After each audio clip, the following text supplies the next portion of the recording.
Bien, ben maintenant j'ai assez parlé, je vais donner la parole à Yves, qui, je vous signale, est le nouveau directeur du CIFEDOP depuis l'année passée, puisque moi, je suis à la retraite. Merci, bonjour. Bon, Monique est à la retraite, c'est une retraite que vous avez remarqué plutôt active. Donc Monique est toujours membre du conseil de fondation du CIFEDOP, elle représente l'EIP, il y a un siège au sein du conseil de fondation du CIFEDOP, il y a un siège pour l'organisation qui a créé le CIFEDOP, donc c'est Monique qui occupe cette position. Et effectivement, je vais succéder à la direction du CIFEDOP. Pour cette session, donc, tout d'abord, très content de vous accueillir ici à Genève. Vous avez déjà eu les éléments qui vous ont été présentés lors des pré-sessions de hier. Mais comme vous avez pu le voir dans le programme, et notamment dans le titre, qui s'appelle « Vers une culture des droits de l'homme », dans la prolongation de ce que vient de présenter Monique, il nous a paru très très important, déjà depuis plusieurs années, de travailler sur comment est-ce que les droits fondamentaux, comment est-ce que les droits de l'homme sont portés dans une société, et ne pas considérer l'école comme étant simplement un lieu, on va dire, à part de la société, dans lequel on va essayer de faire des droits de l'homme, et qui finalement, et ça c'est une des expériences qu'on a eues au fil du temps en développant nos activités, tendent vite à devenir des activités un peu artificielles. C'est-à-dire qu'on va parler un petit peu des droits ou faire des activités sur les droits de l'homme à l'intérieur de l'école, mais ce n'est pas en rapport avec ce qu'on va se retrouver après à l'extérieur dans la société. Donc du coup, cet enseignement commence à perdre son intérêt. Et puis, il peut y avoir toute une série de dérives. Et donc, pour nous, ça me paraissait très important de faire ce lien entre les questions d'éducation et les questions sociales et politiques, en sachant déjà que depuis le début, une des marques de fabrique du CIFEDOP, ça a été de lier les questions de pédagogie et de droit. On a vraiment été les tout premiers à travailler en faisant ce lien très fort, alors que d'autres mouvements qui travaillaient aussi sur les questions d'éducation et de droits de l'homme restaient uniquement dans la pédagogie, et là on avait des divergences avec eux. On s'est rendu compte qu'il ne fallait pas simplement avoir pédagogie et droit, il faut aussi avoir toute la question, on va dire, politique au sens large du terme. Il n'y a aucun parti ou quoi que ce soit. Notre parti, c'est les droits de l'homme, si vous voulez, on pourrait le dire comme ça. Mais que ces questions-là soient mises ensemble. Et effectivement, l'examen périodique universel est une occasion unique de pouvoir faire ce lien global, comme on a pu un petit peu commencer à vous le présenter hier. Et c'est pour ça que le programme lui-même est axé sur cette question: comment est-ce que l'examen périodique universel peut véritablement devenir un instrument dans cette promotion d'une culture des droits de l'homme, culture des droits de l'homme qui est essentielle pour pouvoir aller ensuite plus loin en matière d'éducation aux droits de l'homme. Et c'est pour ça que ce lien, comme l'a dit Monique, avec la société civile, il devient absolument crucial, car on s'est bien rendu compte que c'est à travers des acteurs de la société civile que se fait un peu cette synthèse et que se fait aussi la communication entre les milieux d'éducation et les milieux actifs sur ce genre de questions. Donc effectivement, on a un petit peu recentré notre orientation sur ces éléments.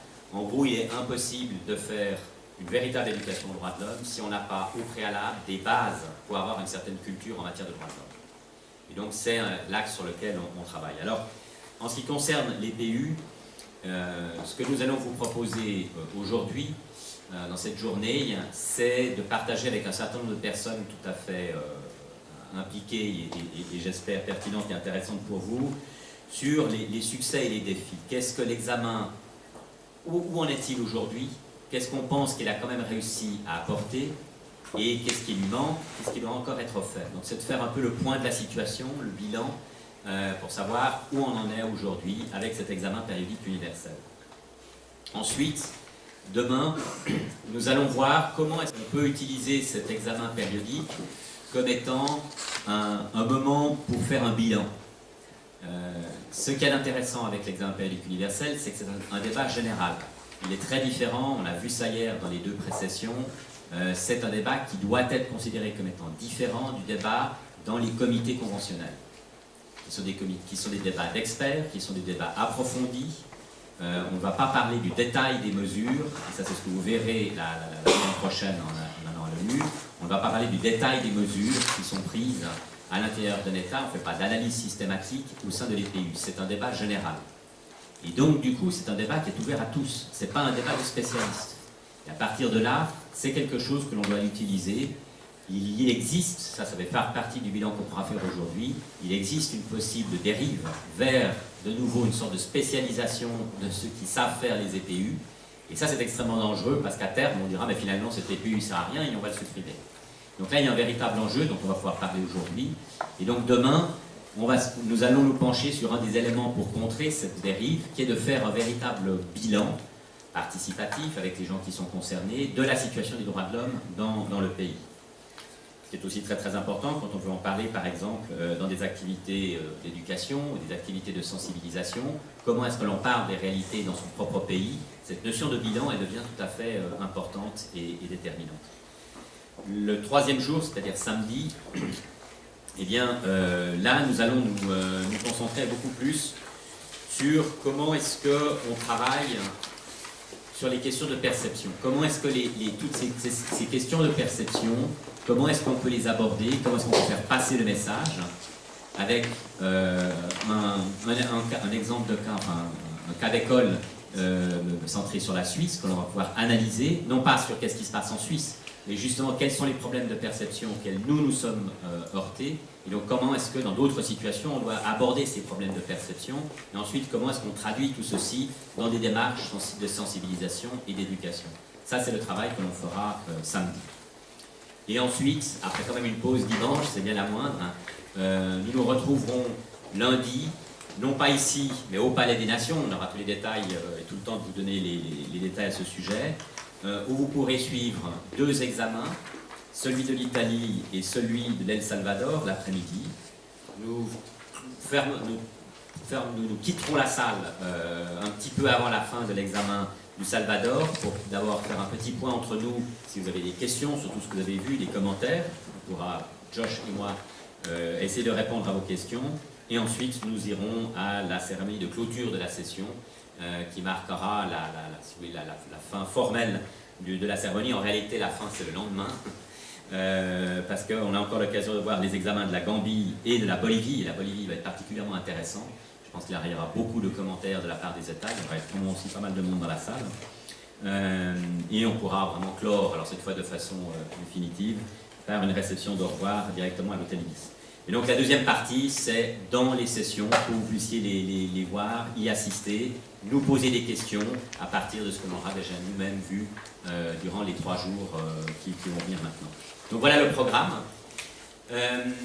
Avant d'aller plus loin dans le programme lui-même, on voudrait faire un petit tour de table, une petite présentation. Et pour ça, eh bien, le maître de cérémonie, ce sera Josh, qui est le coordinateur de la section anglophone, comme vous avez déjà pu le voir hier.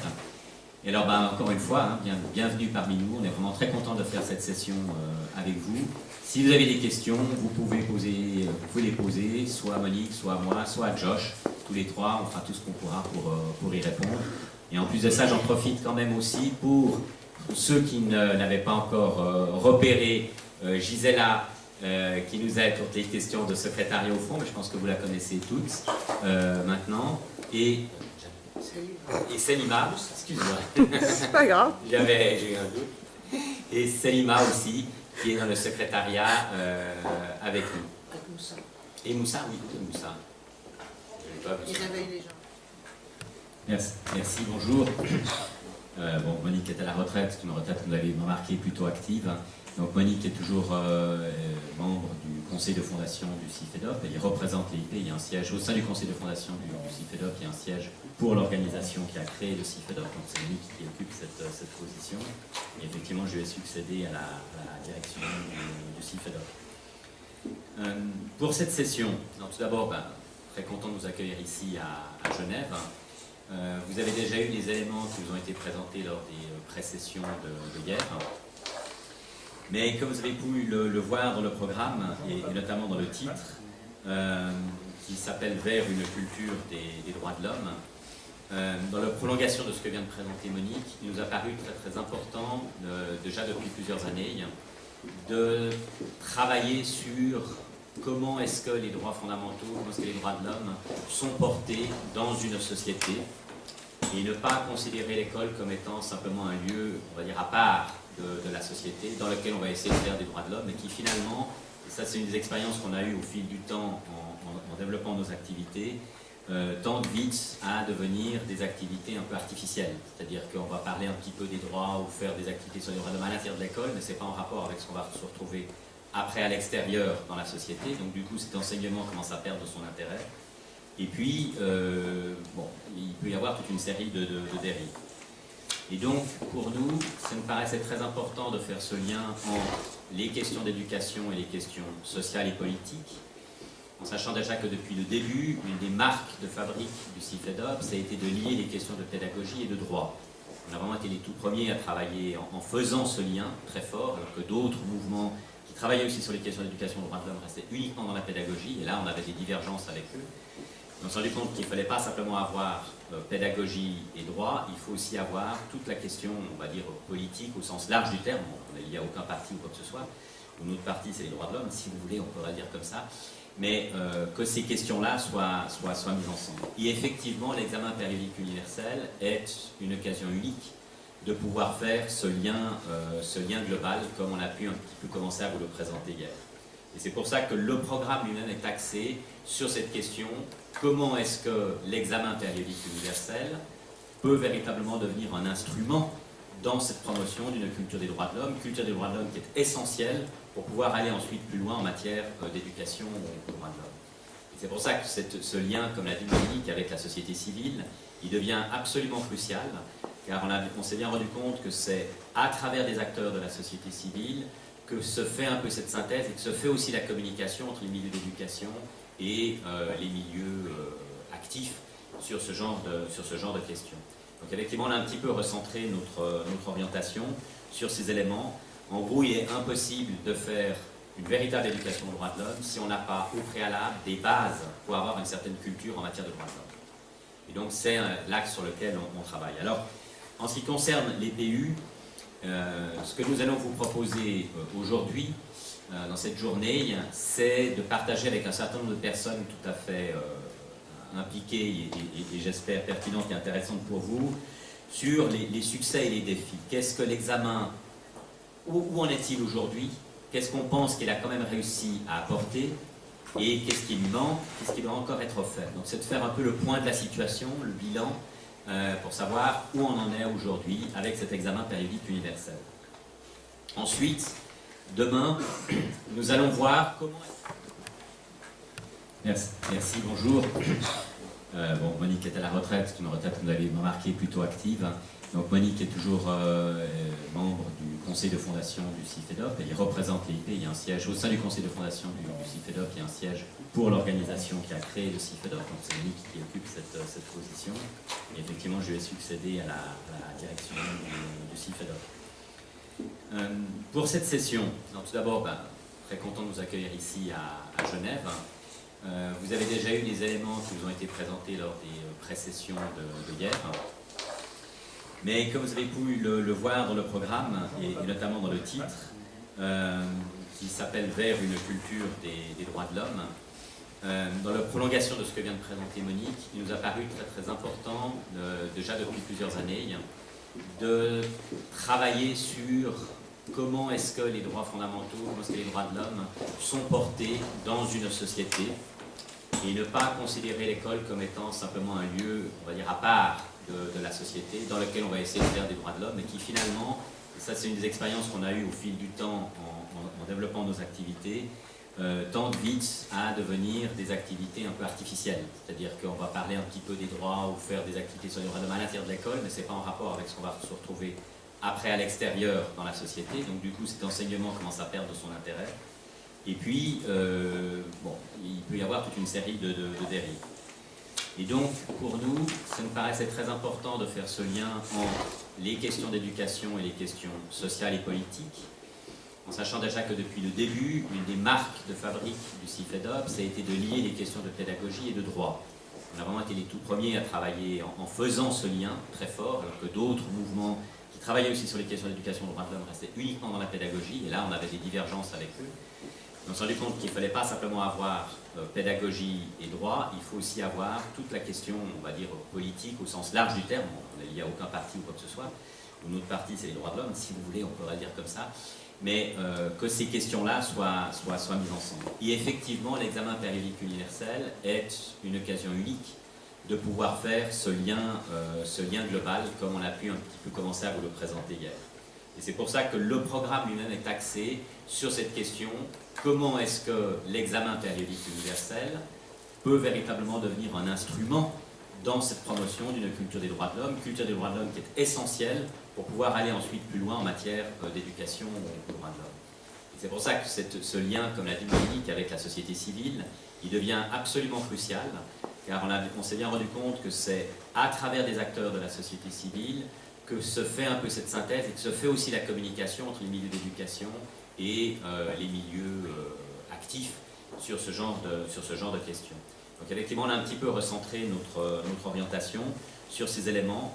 En gros, il est impossible de faire une véritable éducation aux droits de l'homme si on n'a pas au préalable des bases pour avoir une certaine culture en matière de droits de l'homme. Et donc c'est l'axe sur lequel on travaille. Alors, en ce qui concerne les PU, ce que nous allons vous proposer aujourd'hui, dans cette journée, c'est de partager avec un certain nombre de personnes tout à fait impliquées et j'espère pertinentes et intéressantes pour vous, sur les succès et les défis. Qu'est-ce que l'examen, où en est-il aujourd'hui? Qu'est-ce qu'on pense qu'il a quand même réussi à apporter et qu'est-ce qui lui manque, qu'est-ce qui doit encore être fait. Donc c'est de faire un peu le point de la situation, le bilan, pour savoir où on en est aujourd'hui avec cet examen périodique universel. Ensuite, demain, nous allons voir comment est-ce qu'on peut utiliser cet examen périodique comme étant un moment pour faire un bilan. Ce qui est intéressant avec l'examen périodique universel, c'est que c'est un débat général. Il est très différent, on l'a vu ça hier dans les deux précessions, c'est un débat qui doit être considéré comme étant différent du débat dans les comités conventionnels, qui sont des débats d'experts, qui sont des débats approfondis. On ne va pas parler du détail des mesures, ça c'est ce que vous verrez la semaine prochaine en allant à l'ONU. On ne va pas parler du détail des mesures qui sont prises à l'intérieur d'un État, on ne fait pas d'analyse systématique au sein de l'EPU, c'est un débat général. Et donc, du coup, c'est un débat qui est ouvert à tous. Ce n'est pas un débat de spécialistes. Et à partir de là, c'est quelque chose que l'on doit utiliser. Il existe, ça fait partie du bilan qu'on pourra faire aujourd'hui, il existe une possible dérive vers, de nouveau, une sorte de spécialisation de ceux qui savent faire les EPU. Et ça, c'est extrêmement dangereux parce qu'à terme, on dira, mais finalement, cet EPU ne sert à rien et on va le supprimer. Donc là, il y a un véritable enjeu dont on va pouvoir parler aujourd'hui. Et donc demain, nous allons nous pencher sur un des éléments pour contrer cette dérive, qui est de faire un véritable bilan participatif avec les gens qui sont concernés de la situation des droits de l'homme dans le pays.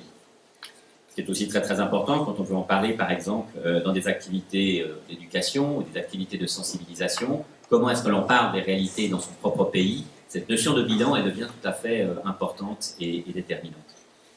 Le troisième jour, c'est-à-dire samedi, eh bien, là, nous allons nous concentrer beaucoup plus sur comment est-ce qu'on travaille sur les questions de perception. Comment est-ce que toutes ces questions de perception, comment est-ce qu'on peut les aborder, comment est-ce qu'on peut faire passer le message avec un exemple de cas, enfin, un cas d'école centré sur la Suisse, que l'on va pouvoir analyser, non pas sur qu'est-ce qui se passe en Suisse, mais justement quels sont les problèmes de perception auxquels nous sommes heurtés, et donc comment est-ce que dans d'autres situations on doit aborder ces problèmes de perception, et ensuite comment est-ce qu'on traduit tout ceci dans des démarches de sensibilisation et d'éducation.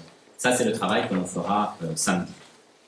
Et ensuite, après quand même une pause dimanche, c'est bien la moindre, hein, nous nous retrouverons lundi, non pas ici, mais au Palais des Nations, on aura tous les détails et tout le temps de vous donner les détails à ce sujet, où vous pourrez suivre 2 examens, celui de l'Italie et celui de l'El Salvador l'après-midi. Nous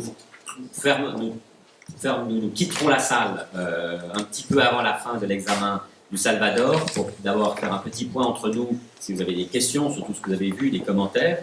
On pourra, Josh et moi, essayer de répondre à vos questions. Et ensuite, nous irons à la cérémonie de clôture de la session qui marquera la fin formelle de la cérémonie. En réalité, la fin, c'est le lendemain. Parce qu'on a encore l'occasion de voir les examens de la Gambie et de la Bolivie. Et la Bolivie va être particulièrement intéressant. Je pense qu'il y aura beaucoup de commentaires de la part des États. Il y aura aussi pas mal de monde dans la salle. Et on pourra vraiment clore, alors cette fois de façon définitive, faire une réception d'au revoir directement à l'hôtel Ibis. Et donc la deuxième partie, c'est dans les sessions, pour que vous puissiez les voir, y assister, nous poser des questions à partir de ce que l'on aura déjà nous-mêmes vu durant les 3 jours qui vont venir maintenant. Donc voilà le programme. Avant d'aller plus loin dans le programme lui-même, on voudrait faire un petit tour de table, une petite présentation. Et pour ça, eh bien, le maître de cérémonie, ce sera Josh, qui est le coordinateur de la section anglophone, comme vous avez déjà pu le voir hier. Et alors, encore une fois, bienvenue parmi nous. On est vraiment très content de faire cette session avec vous.